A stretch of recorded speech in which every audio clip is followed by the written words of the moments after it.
Work and energy. What is energy?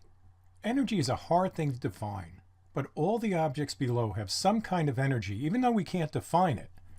And you'll see different charts on different websites and different books, but we're just showing this as an illustration.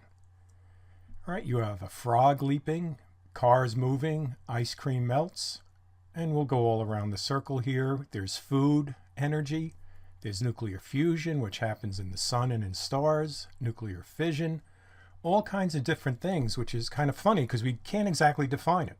However, in this course, we're only going to worry about two types of energy. In this unit, we will focus on two forms of energy, although many other forms exist. Kinetic energy is the energy of a moving object.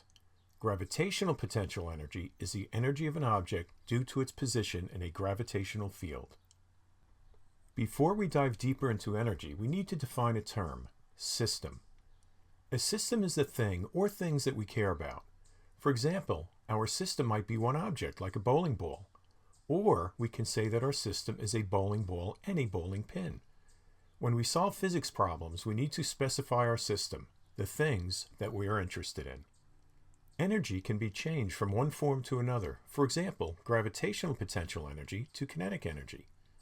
We can do calculations with energy. Even though we can't explain what energy is, we can say how much of it we have.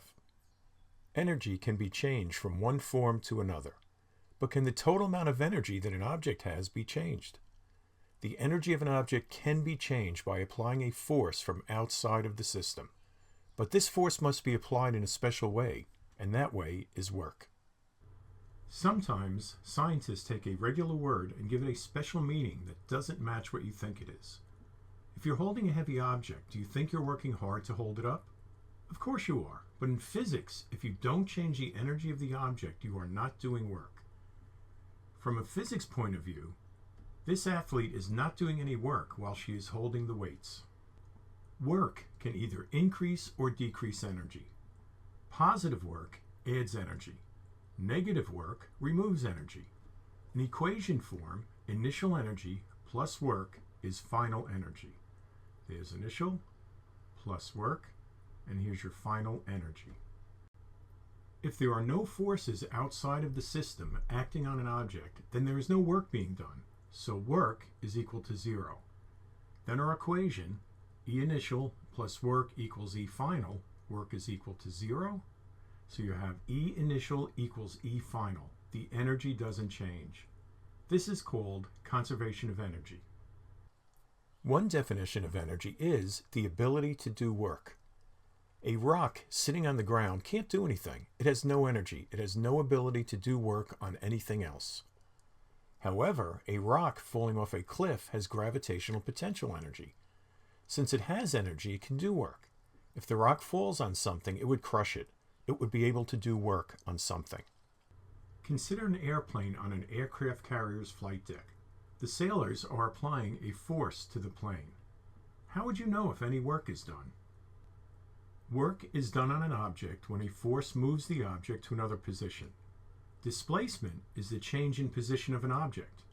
If an object moves from its original position, displacement is how far it has moved. These sailors only do work on the plane when they move it to a new position on the aircraft carrier's deck. As it moves, it has energy of motion, kinetic energy. If the plane doesn't move, its energy doesn't change, so no work is done. If the object experiences a force and does not move, there is no displacement of the object. It is not moved. No work is done. There must be an equal opposing force. The object is now in a state of equilibrium. If the object moves in the same direction as the direction of the force, the work is positive. That is, work is greater than 0. So here's your force, it's to the right. Your displacement is to the right. So the force is doing positive work, increasing the energy of the object. The object will speed up as it moves to the right. If the object moves in a different direction, opposite to the direction of the force, the work done is negative. Force is to the left, displacement is to the right. That is negative work. W is less than 0. For example, if you give a box a quick push along a tabletop, it will eventually stop because of friction. The friction force and the direction of motion are opposite. So that could be a friction force right there. So friction does negative work on the box. The force is doing negative work, decreasing the energy of the object. The object will slow down as it moves to the right. If the object moves in a direction perpendicular to the direction of the force, the work done is zero. So if your displacement is to the right, and you have the table has a force on the object, and the object's weight is being pulled down by gravity. There is no work done due to the fact that no force acts in the direction of displacement. No work is done either by the normal force and or the force of gravity. Therefore, the energy of the object does not change. The amount of work done is calculated using the following formula. Work is equal to force times displacement, where W is equal to Fd.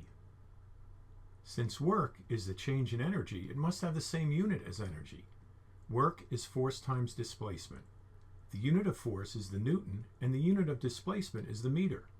So, the unit of work and energy is the Newton meter, or Newton meter.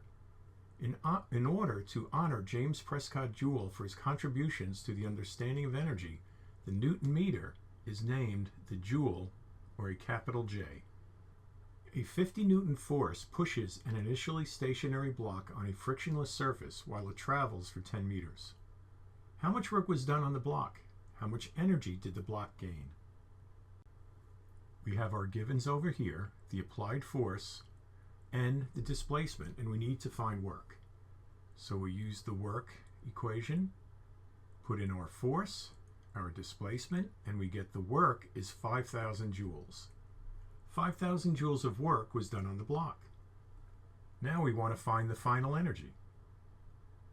We use the work energy equation. E initial plus work is E final. The initial energy is 0. The work is 5,000. So our final energy is 5,000 joules. So the amount of work done on the block is exactly the amount of energy gained by the block. This was the work. This was the change in energy, the energy gained by the block. The work done on the block becomes the kinetic energy of the block. It's moving.